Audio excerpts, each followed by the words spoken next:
हाँ, welcome to my channel. और इस वीडियो में हम लोग न्यू चैप्टर स्टार्ट करेंगे और जो हमारा यूनिट का नाम है वो है अलजेब्रा। और अलजेब्रा के अंदर हम लोग जो चैप्टर स्टार्ट करेंगे वो है पॉलिनोमियल्स। ठीक है। इससे पहले हम लोग रियल नंबर को बहुत अच्छे तरीके से पढ़ चुके हैं और उससे रिलेटेड जितना भी कॉन्सेप्ट है और जितना भी एक्सरसाइज का क्वेश्चन है RS अग्रवाल का बुक का, वो लगभग 16 वीडियो में इसी चैनल पे प्लेलिस्ट करके में बनाकर उसको डाला गया है। तो आप उसको भी देख लीजिएगा ताकि आपका रियल नंबर का सारा कॉन्सेप्ट क्लियर हो जाए और उससे रिलेटेड कोई भी डाउट आपके मन में नहीं रहे। ठीक है। तो ये हो गया रियल नंबर की बात। अब रियल नंबर के बाद हम लोग कल हम लोग देखे थे, कल सिलेबस देखे थे कि कौन कौन सा चैप्टर है इस बार 2021-22 का जो सेक्शन है वो उसमें कौन कौन सा चैप्टर है, तो उसके बारे में डिस्कशन किए थे और किस चैप्टर से कितना नंबर का क्वेश्चन है वो भी हम लोग बात कर चुके थे। ठीक है। तो शायद हमको लग रहा है, जहां तक हमको याद है, कि ये शायद अलजेब्रा 17 नंबर का इसमें क्वेश्चन था। ठीक है, देख लीजिएगा एक बार। तो ये मार्क्स इसमें 17 नंबर का लगभग क्वेश्चन इससे रहता है अलजेब्रा से। एक बार आप देख लीजिएगा सिलेबस। ठीक है। तो ये है अलजेब्रा और इसमें हम लोग पढ़ेंगे पॉलिनोमियल्स। और पॉलिनोमियल्स जो है बहुत इंटरेस्टिंग चैप्टर है। ठीक है। इसमें बहुत नया नया तरह का आपको कॉन्सेप्ट सीखने को मिलेगा। ठीक है। तो हम लोग स्टार्ट करते हैं पॉलिनोमियल्स और उससे पहले हम लोग कुछ इसका डिफिनेशन, जो अलजेब्रा का डिफिनेशन होता है, जो हम लोग अलजेब्रा चैप्टर पढ़ते आ रहे हैं करीब स्टैंडर्ड 6 से, तो उसमें भी बहुत सारा डिफिनेशन है। उसी डिफिनेशन का यूज जो है वो पॉलिनोमियल्स में होगा। ठीक है।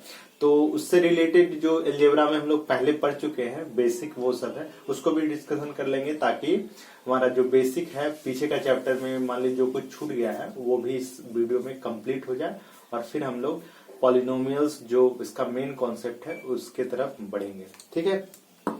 तो सबसे पहले हम लोग देख लेते हैं कि पॉलिनोमियल्स जो है वो होता क्या है। ठीक है। तो सबसे पहले हम लोग पॉलिनोमियल्स, जो ये नाम है पॉलिनोमियल्स, इसी को ब्रेक करते हैं। ठीक है। इसी को हम लोग क्या करते हैं, ब्रेक करते हैं। तो इसको दो हम यहां से ब्रेक कर सकते हैं। एक हो गया पॉली और एक हो गया यहां से नोमियल्स। ठीक है। एक हो गया पॉली और एक हो गया नोमियल्स। तो इसका क्या मतलब होता है, देखिए, पॉली का मतलब होता है मेनी। क्या होता है, मेनी। और नोमियल्स का मतलब होता है टर्म।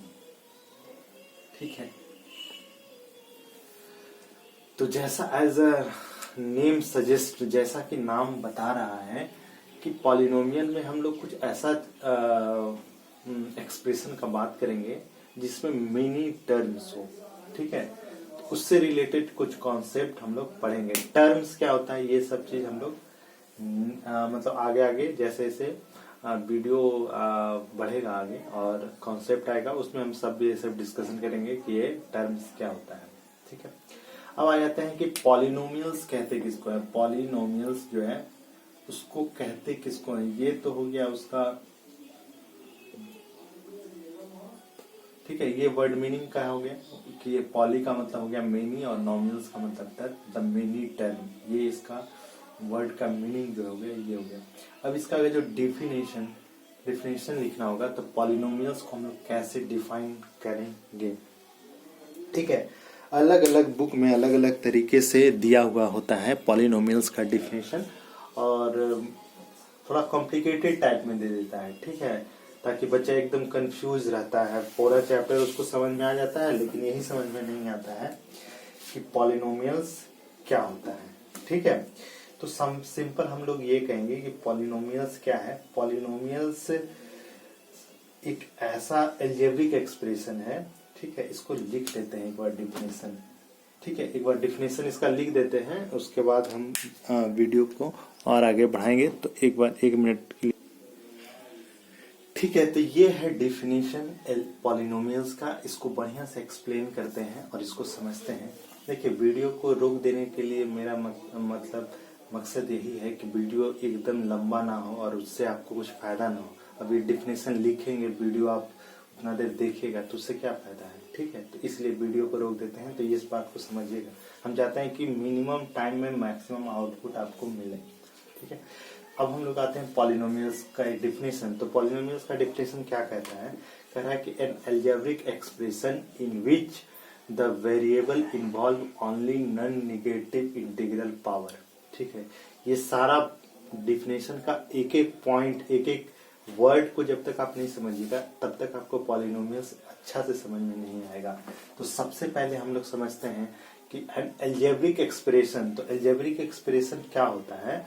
तो एल्जेब्रिक एक्सप्रेशन का डिफिनेशन पहले हम लोग पढ़ चुके हैं, ठीक है, कि the combination of constant and variable connected by the sign of fundamental operation of addition, subtraction, multiplication and division is called algebraic expression. यही डिफिनेशन होता है एल्जेब्रिक एक्सप्रेशन का। तो कहने का मतलब ये हुआ कि एल्जेब्रिक एक्सप्रेशन क्या होता है, तो combination of constant and variable. तो कांस्टेंट ये हो गया, वेरिएबल ये हो गया, तो उसको जब हम लोग कनेक्ट करते हैं, कंबाइन करते हैं किसी भी फंडामेंटल ऑपरेशन से, चाहे एडिशन हो, सब्ट्रैक्शन हो, मल्टीप्लिकेशन हो, डिवीजन हो, ये होता है फंडामेंटल, ये होता है फंडामेंटल ऑपरेशन। तो इससे जो एक्सप्रेशन तैयार होता है उसी को हम लोग एल्जेब्रिक एक्सप्रेशन कहते हैं, ठीक है। तो ये कॉन्सेप्ट आ गया होगा समझ में कि एल्जेब्रिक एक्सप्रेशन क्या कहते हैं। तो combination of constant and variable connected by the sign of fundamental operation of addition, subtraction, multiplication और डिवीजन, मतलब ये इसमें से कोई भी या सब, इस तरीके से कोई भी एक्सप्रेशन को हम लोग फॉर्म करते हैं उसको एल्जेब्रिक एक्सप्रेशन कहते हैं, ठीक है। अब आते हैं कि algebraic expression in which the variable involve only non negative integral power. तो कह रहा है कि वैसा एल्जेब्रिक एक्सप्रेशन जिसमें वेरिएबल, तो इसमें वेरिएबल कौन है, इसमें वेरिएबल जो है ये x है, ठीक है। Involve only non negative power, non negative integral power, मतलब इसका जो पावर होगा, पावर का मतलब ये वाला यहाँ जो होगा वो हमेशा क्या होना चाहिए, नॉन नेगेटिव इंटीग्रल होना चाहिए, यानी कि नेगेटिव ना छोड़कर कोई भी पॉजिटिव नंबर, यानी यही इसका मतलब समझना है कि नॉन नेगेटिव इंटीग्रल पावर।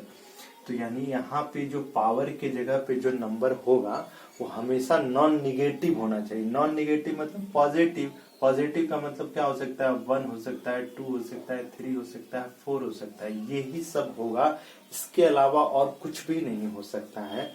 तो इस तरीके का अगर कोई एक्सप्रेशन आपको मिले जिसका वेरिएबल का पावर जो है वो पॉजिटिव हो, सिंपल लैंग्वेज में ये समझिए कि पॉजिटिव हो, निगेटिव नहीं होना चाहिए, जैसे -1 नहीं होना चाहिए, फ्रैक्शनल नहीं होना चाहिए, इस तरीके का नहीं होना चाहिए। अगर जो ऐसा कोई आपको मिलता है एक्सप्रेशन तो उसको कहिएगा कि वो एक क्या है, पॉलिनोमियल है, ठीक है। तो पॉलिनोमियल समझ में आ गया होगा कि पॉलिनोमियल क्या है। पॉलिनोमियल एक ऐसा एल्जेब्रिक एक्सप्रेशन है जिसमें उसका वेरिएबल का पावर जो है वो नॉन नेगेटिव इंटीग्रल होता है, ठीक है। बस इतना आपको बात बोलना है। सबसे इजी डिफिनेशन और सबसे आसान लैंग्वेज में पॉलिनोमियल को समझने का यही तरीका है, ठीक है। ऐसे बुक के सामने एक्सप्रेशन के फॉर्म में दिया हुआ है, तो जब आप ये बढ़िया से समझ जाइएगा, क्वेश्चन बनाने लगेगा, धीरे धीरे सब समझ में आ जाएगा। लेकिन पॉलिनोमियल को एक आसान भाषा में आप कैसे किसी के सामने एक्सप्रेस कर सकते हैं और खुद कैसे समझ सकते हैं, वो ये चीज आपको ध्यान रखना है, ठीक है। तो ये हो गया आपका पॉलिनोमियल्स, ठीक है। तो इसके बाद हम लोग आ जाते हैं, पॉलिनोमियल्स के बाद आ जाते हैं अब कुछ बेसिक कॉन्सेप्ट पे, जो कि एल्जेब्रा का कॉन्सेप्ट है, जो एल्जेब्रा से रिलेटेड जो भी डिफिनेशन है जो पॉलिनोमियल्स में यूज आएगा, इसको एक बार आप लिखना चाहते हैं तो एक बार लिख लीजिएगा, ठीक है। चलिए अब हम लोग नेक्स्ट कॉन्सेप्ट में आते हैं। नेक्स्ट कॉन्सेप्ट है कांस्टेंट क्या होता है, ठीक है। कांस्टेंट क्या होता है, ठीक है। कांस्टेंट क्या होता है, कांस्टेंट एक ऐसा सिंबल है जिसका वैल्यू फिक्स्ड होता है, ठीक है। वैसा सिंबल जिसका वैल्यू फिक्स्ड होता है, फिक्स्ड न्यूमेरिकल वैल्यू होने के जिसका हो उसको हम लोग कांस्टेंट कहते हैं। जैसे कि कोई भी, जैसे 3 है, 5 है, -4 है, 6 है, 100 है, ये सब जो भी सिंबल है इसका न्यूमेरिकल वैल्यू क्या है, फिक्स्ड है। फिक्स होने का मतलब कि 3 का मतलब ये 3 को ही रिप्रेजेंट करेगा, 5 का मतलब ये 5 को ही रिप्रेजेंट करेगा, -4 का मतलब ये -4 को ही रिप्रेजेंट करेगा। ये कहीं पे भी ये नंबर लिखा हुआ होगा तो उसका वैल्यू उतना ही होगा जितना लिखा हुआ है, ठीक है। तो ये होता है कांस्टेंट। नेक्स्ट हम लोग पढ़ते हैं, नेक्स्ट है वेरिएबल।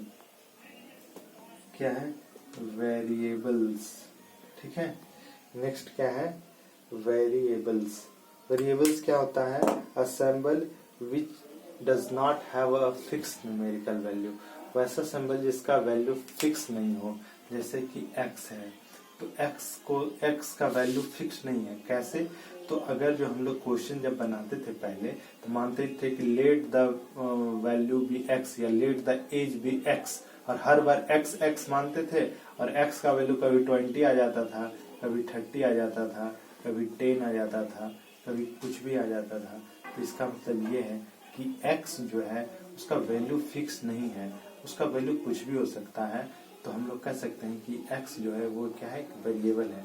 तो सिर्फ x वेरिएबल नहीं है, जितना भी अल्फाबेटिकल अल्फाबेट्स हैं उससे हम लोग वेरिएबल को रिप्रेजेंट कर सकते हैं। जैसे x y z हो गया, a b c हो गया, या d हो गया, या q हो गया, ठीक है। किसी भी तरह इस तरीके का जितना भी अल्फाबेट्स हम लोग होता है उससे हम लोग वेरिएबल को रिप्रेजेंट कर सकते हैं। और वेरिएबल जो है जिसका वैल्यू फिक्स्ड नहीं है वो वेरिएबल कहलाता है, ठीक है। तो ये हो गया आपका वेरिएबल, ठीक है।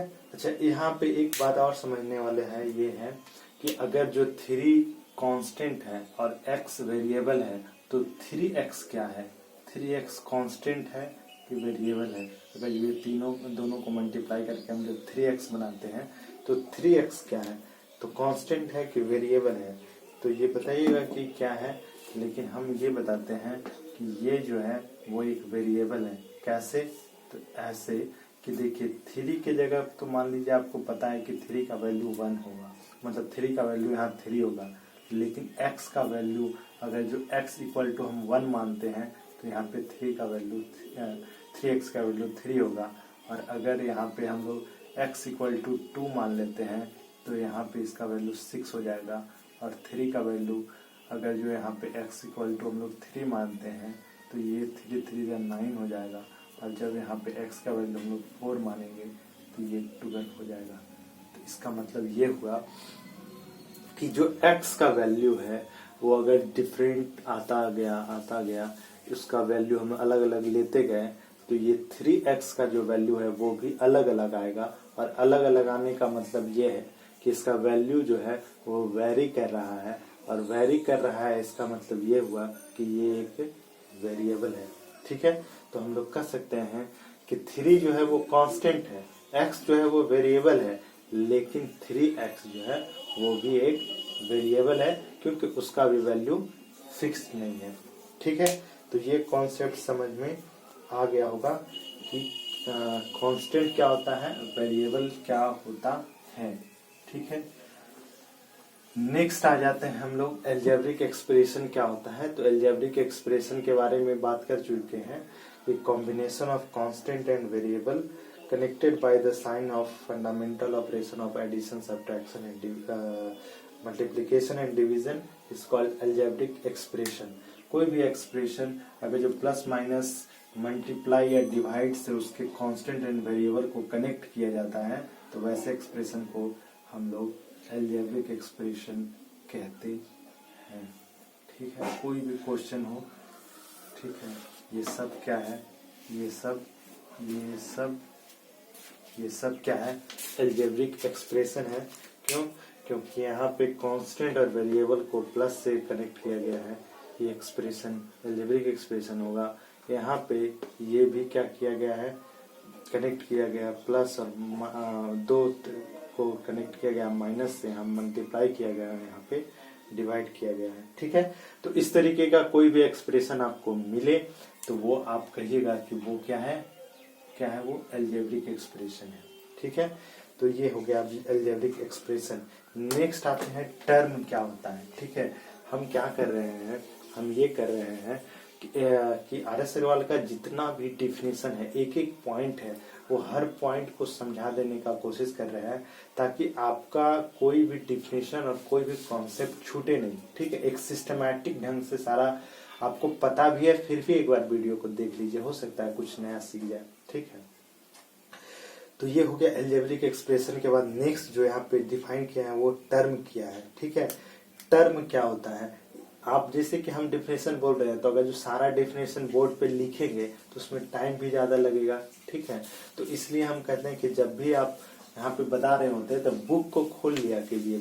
हम वही मतलब मैक्सिमम कॉन्सेप्ट वही समझा रहे होते हैं जो बुक में दिया हुआ है। ठीक है, बुक में वो चीज जो आसान लैंग्वेज में नहीं दिया है या थोड़ा सा मतलब समझने में बच्चा को दिक्कत हो सकता है, उस चीज को हम अपने तरीके से आपको बताएंगे, तो उसको हम बढ़िया से लिख देंगे। जैसे कि पॉलिनोमियल का डिफिनेशन जो हम लिखे वो इस वाले बुक में नहीं दिया हुआ है ऐसा, तो उसको हम लिख दिए। ठीक है, बाकी जो भी और डिफिनेशन है वो सब बुक में हूबहू दिया हुआ है, तो आप जैसे हम यहाँ से पढ़ते हैं तो उसको भी आप बुक में भी रख लीजिए, सामने बुक खोल लीजिए और उसके बाद उसको देखिए और यहाँ पे समझिए कि क्या हम बोल रहे हैं और बुक में क्या लिखा हुआ है। ठीक है, एकदम सिस्टमैटिक ढंग से चलना है।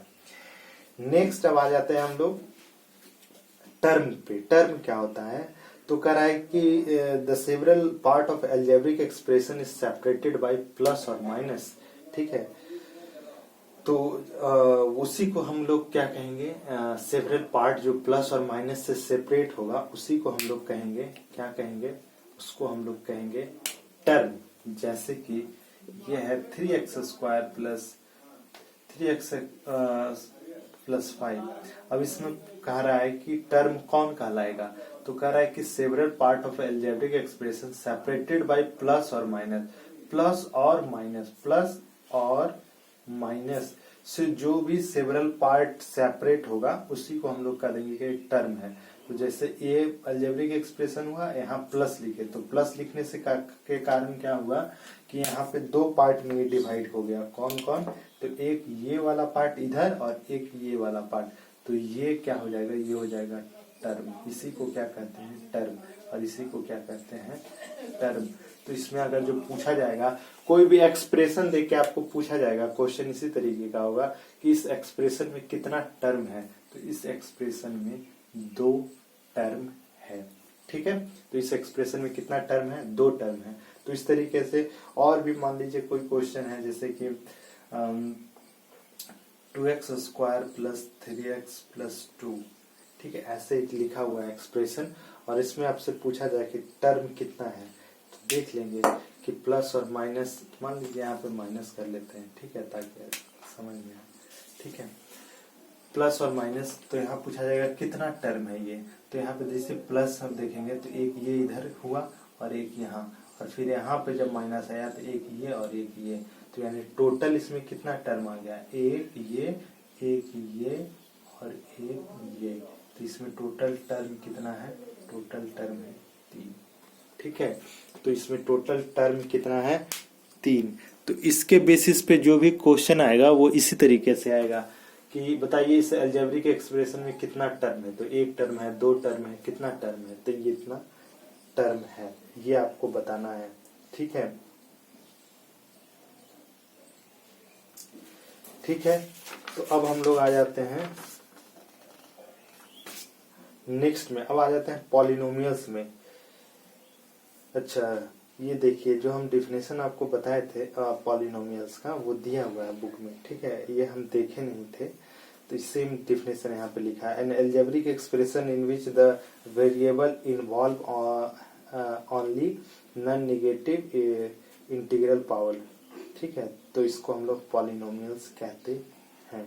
ठीक है, तो ये समझ में आ गया होगा।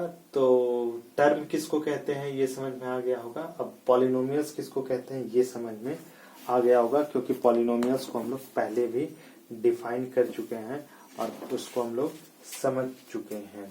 ठीक है, अब लेकिन अगर जो आपसे पूछा जाए कि बताइए कि कौन सा पॉलिनोमियल नहीं हो सकता है, मान लीजिए पॉलिनोमियल होगा, उसका तो पहचान हो गया, उसका तो पहचान हो गया कि पॉलिनोमियल कौन हो सकता है, तो पॉलिनोमियल वो हो सकता है जिस एक्सप्रेशन का वेरिएबल का पावर जो है वो नॉन नेगेटिव हो। यानी कि अगर जो 3x² + 1 है तो ये एक पॉलिनोमियल होगा। क्यों होगा? ये पॉलिनोमियल होगा, क्यों होगा? क्योंकि इसका वेरिएबल का जो पावर है वो 2 है, और 2 जो है वो एक क्या है, पॉजिटिव नंबर है। ठीक है, तो ये पॉलिनोमियल होगा। लेकिन अगर जो यहीं पे ये ऐसा क्वेश्चन दे दे, ठीक है, ऐसा दे दे, या फिर यहीं पे ये ऐसा क्वेश्चन दे दे, तो पूछा जाए आपसे कि बताइए ये वाला दोनों एक्सप्रेशन जो है वो पॉलिनोमियल होगा कि नहीं होगा, तो इसमें हम लोग कहेंगे कि ये वाला पॉलिनोमियल तो होगा लेकिन ये पॉलिनोमियल नहीं होगा। क्यों नहीं होगा? क्योंकि इसमें जो वेरिएबल का पावर है वो क्या है, फ्रैक्शनल फॉर्म में दिया हुआ है, तो ये पॉलिनोमियल नहीं होगा। और यहाँ पे क्या दिया हुआ है, निगेटिव पावर दिया हुआ है, तो ये भी पॉलिनोमियल नहीं होगा। ठीक है, तो इसके बेसिस पे हम लोग आगे क्वेश्चन करेंगे जिसमें कुछ एक्सप्रेशन नीचे दिया रहेगा और आपको आइडेंटिफाई करना होगा कि इस गिवन एक्सप्रेशन में कौन सा पॉलिनोमियल है और कौन सा पॉलिनोमियल नहीं है। तो उसमें हम लोग क्या चेक करेंगे, उसमें हम लोग यही चेक करेंगे कि जो एक्सप्रेशन दिया हुआ है उसका वेरिएबल का पावर पॉजिटिव के अलावा कोई और है। अगर जो कोई और अलावा होगा तो कह देंगे कि ये पॉलिनोमियल नहीं है, और अगर सिर्फ पॉजिटिव रहेगा तो कह देंगे कि पॉलिनोमियल है। तो ये हो गया पॉलिनोमियल को आइडेंटिफाई करने का तरीका। ठीक है, अब हम लोग नेक्स्ट आ जाते हैं कॉफिशिएंट पे। कॉफिशिएंट का क्या मतलब होता है, जैसे आपसे कोई भी एक्सप्रेशन जब दिया रहेगा और आपको पूछा जाएगा कि उसका कॉफिशिएंट बताइए, तो आप कैसे बताइएगा? तो इसका मतलब ये होता है कि जैसे एक्सप्रेशन ये दिया हुआ है, पूछा जाएगा x² का कॉफिशिएंट क्या होगा, तो x² के बगल में देखेंगे कि क्या लिखा हुआ है, कौन सा वैल्यू लिखा हुआ है, तो वो कहेंगे उसका कॉफिशिएंट है। तो जैसे x² है तो इसके बगल में है 3, तो ये हो जाएगा उसका कॉफिशिएंट, यही हो जाएगा उसका कॉफिशिएंट। ठीक है, कोई और एक्सप्रेशन, थोड़ा बड़ा एक्सप्रेशन मान लीजिए ऐसे लिखा हुआ है और इसमें पूछा जाएगा कि x का कॉफिशिएंट बताइए, तो क्या हो जाएगा, x के बगल में क्या है, तो ये है देखिए -3, तो x का कॉफिशिएंट हो जाएगा -3। तो ये कॉफिशिएंट है, ये पहले भी पढ़ लिए होंगे। ठीक है, तो ये हो गया, ये सब बेसिक जो अलजेब्रा पहले के चैप्टर रहा होगा 8 क्लास या 7 क्लास ये सब में, उसमें ये सब चीज समझ गए होंगे। इसमें बस थोड़ा सा एक रिवीजन किया जा रहा है। ठीक है, नेक्स्ट हम लोग आ जाते हैं degree of the polynomials in one variable. ठीक है, तो डिग्री का मतलब क्या होता है, डिग्री का मतलब होता है